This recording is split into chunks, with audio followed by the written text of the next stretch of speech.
This is From the Void, and I'm John Williamson. Today we're digging into one of the most overlooked and potentially significant UFO cases in American history, the 1955 Kirtland Air Force Base sightings. This wasn't a story passed down through folklore.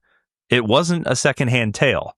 It was documented by trained U.S. military personnel in a top-secret report involving a glowing craft over America's most sensitive nuclear facility. Why was it ignored? Why was it buried? And what exactly did we let fly over Kirtland and Sandia Base without any real explanation? To understand why this case matters, we need to understand where it happened and who was watching the skies that night. It's August 2nd, 1955. A warm desert evening in Albuquerque, New Mexico. Tensions between the United States and the Soviet Union are tense. Kirtland Air Force Base, then part of the Air Research and Development Command, sits adjacent to Sandia Base, which at the time operated under the jurisdiction of the Armed Forces Special Weapons Project. In plain terms, Sandia was ground zero for U.S. nuclear weapons assembly, storage, and security.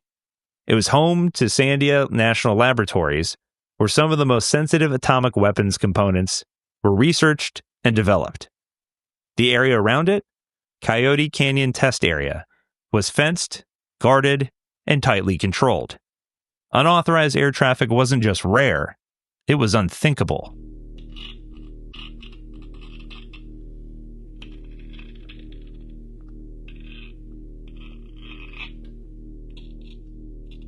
That evening, two Air Force security police officers, Corporal Al Lovett and Sergeant Bud R. McKenzie, were stationed at the Coyote Canyon Weapons Storage Area, east of Kirtland proper.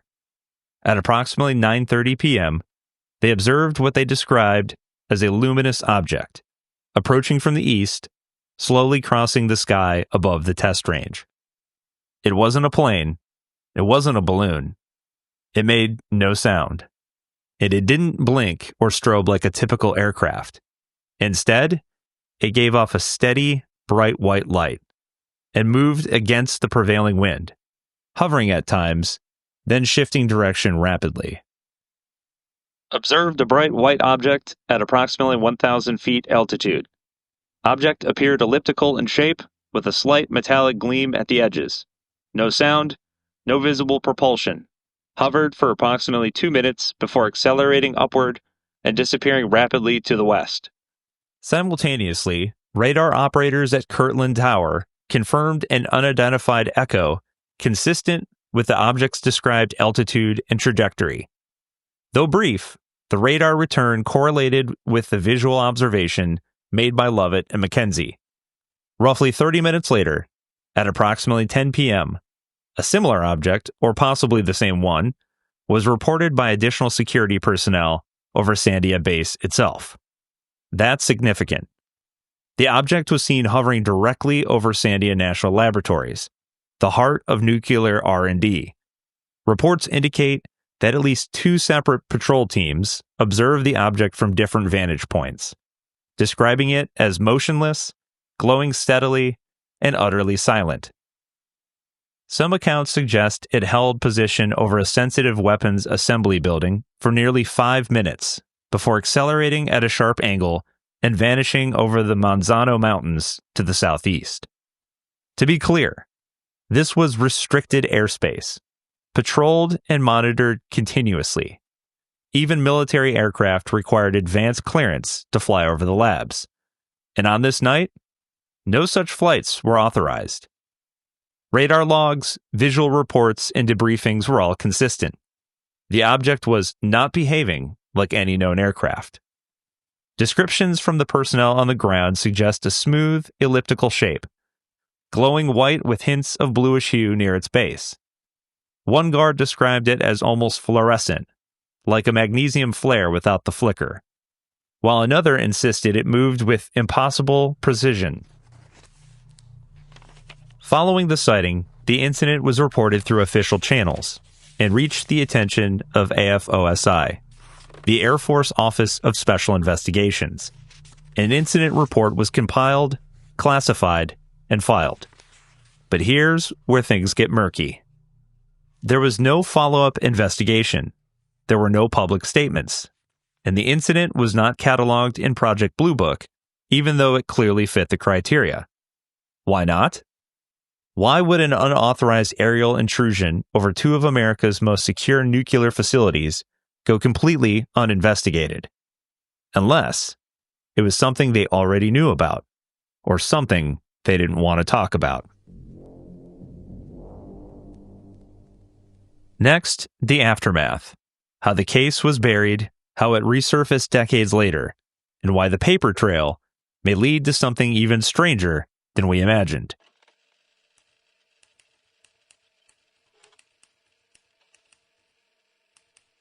You'd expect that an unauthorized aerial vehicle hovering over a nuclear weapons site would trigger a massive investigation, especially one confirmed by trained observers and radar systems. But that's not what happened. Instead, the incident was quietly filed under an AFOSI report, specifically the Weekly Intelligence Summary for the period between July 29 and August 3, 1955. That document, long classified, was only uncovered decades later, thanks to Freedom of Information Act requests by independent researchers like Barry Greenwood and Robert Todd. It describes the event in direct, almost clinical terms, but those terms are damning. At 21:30 hours, two Sandia base guards observed a bright object in the sky over the Coyote Canyon area.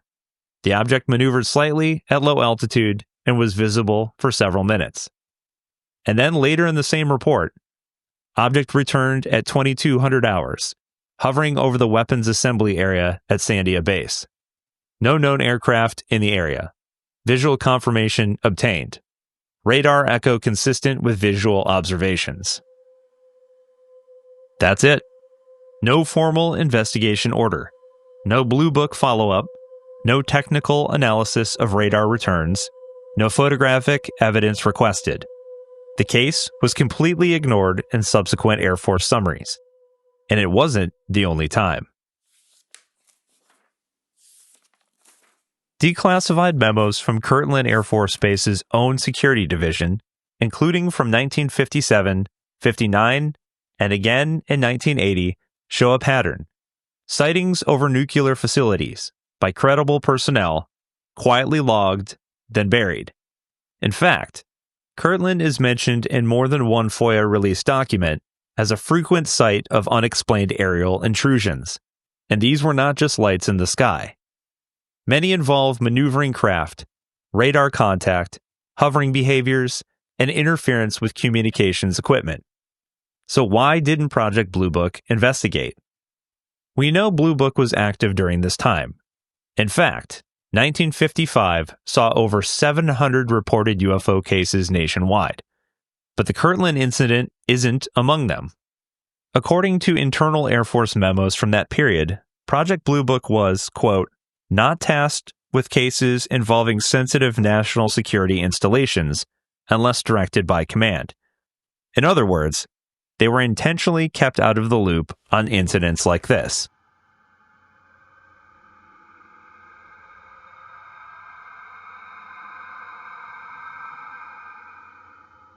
One internal memo from 1953, now declassified, shows Air Force officials expressing concern that publicizing sightings over nuclear bases could incite panic, draw attention to classified areas, or be misinterpreted as foreign surveillance.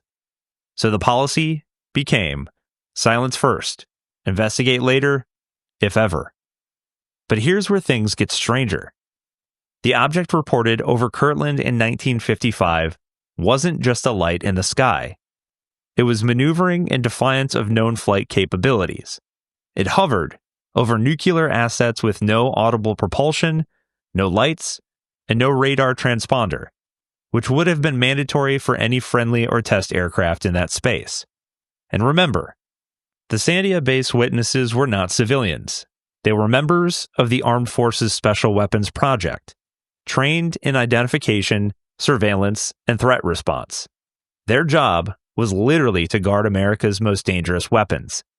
If they were mistaken about what they saw, it would be a failure of national defense. But the report doesn't question their credibility, it just disappears. The next time we see any mention of unidentified craft over Kirtland is 25 years later, in 1980. And that incident might be even stranger. But before we go there, we have to ask the question that hangs over this whole story. If the object wasn't extraterrestrial, was it ours? That's next.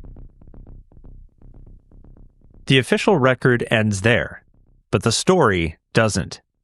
Because what happened at Kirtland in 1955 left behind a vacuum. And when official explanations disappear, speculation rushes in to fill the gap. So let's ask the question, what was this object? Let's start with the obvious theory, at least from a government standpoint. Theory 1. Secret military aircraft. Could this have been a classified test vehicle, part of a black budget program operating out of nearby bases like Holloman or White Sands? The short answer is, it's possible. By 1955, the U.S. was already testing high-speed, high-altitude aircraft like the Bell X series. Jet propulsion had advanced rapidly, and so had drone technology. New Mexico was a hotbed for those programs. Some researchers have suggested that the object seen over Kirtland could have been a reconnaissance drone, or a prototype VTOL aircraft, vertical takeoff and landing, capable of hovering silently and maneuvering in ways traditional jets couldn't. But there are problems with that theory. First, no such vehicle was ever acknowledged to have been in development in 1955 with the ability to remain stationary, completely silent, and emit a bright white light without any visible propulsion or exhaust. Secondly, even if it was a test flight, flying over live nuclear weapons facilities without notification would have been a breach of military protocol. In fact, it would have been illegal under military regulations. So if it was ours, why risk a catastrophic misunderstanding by flying it into restricted airspace without clearance? And why hide the record for decades? Theory 2. Soviet surveillance. Then there's the Cold War angle. What if this was a Soviet surveillance platform? A balloon, drone, or high-altitude glider designed to spy on U.S. nuclear assets? In theory, a Soviet incursion into New Mexico would have made sense. Sandia Base was a goldmine of nuclear intelligence, and the 1950s were full of quiet espionage operations on both sides of the Iron Curtain. But there are two issues with this explanation. First, the object was tracked at low altitude, around 1,000 feet, not high enough to be part of traditional spy plane operations. And second, if this had been a confirmed Soviet surveillance platform, you'd expect the incident to trigger a massive intelligence and counterintelligence response. Instead, it was ignored. Which brings us to a third possibility. Theory 3. Something unknown. Could this object have been something not from here? Anomalous aerial craft that violated controlled airspace, hovered over nuclear assets, and disappeared without a trace? It wouldn't be the first time. Declassified documents from Project Blue Book, NICAP, and the U.S. Department of Defense revealed dozens of similar sightings in the 1950s and 60s, almost all of them centered around nuclear sites. And in 2021, the Pentagon quietly acknowledged that these patterns continue today. In fact, former intelligence officials now refer to them as, quote, nuclear incursions. You'll see decade after decade similar reports from security personnel guarding the missiles or missile maintenance personnel who had to bring up the missiles that were knocked offline, or the actual launch officers. So virtually every nuclear missile base from the early 60s on, and again, I stopped researching in 2010, but it just occurred again and again and again all over the country at these missile bases. That was a clip of UFO researcher Robert Hastings on New Thinking Aloud with Jeffrey Mishlove, talking about the history of UFO incursions on nuclear bases. So if the object over Kirtland was not a drone, not a jet, not a balloon, and not a known aircraft, what's left? One witness in the original report described the object's ascent as vertical and instantaneous, unlike anything he'd seen in years of military service. Another said it moved like it knew where it was going. These are not claims of wild-eyed civilians. These are trained guards at America's most sensitive weapons facility. So what was it? A misidentified test craft, a Cold War spy device, or something else entirely? Something still unacknowledged, still unexplained, still flying? In the end, we're left with more questions than answers. The 1955 Kirtland sightings didn't change public policy. They didn't make headlines. They didn't become a movie or a History Channel documentary. Quietly buried in a stack of declassified papers until someone happened to ask the right questions. But if these objects were real, and if they were capable of breaching America's most secure airspace unnoticed, then they deserve more than a footnote. They deserve to be remembered, investigated, and taken seriously. Because the next time one of these craft appears, we may not have the luxury of ignoring it. This is From the Void. I'm John Williamson, and the sky over New Mexico may not be as empty as we once thought.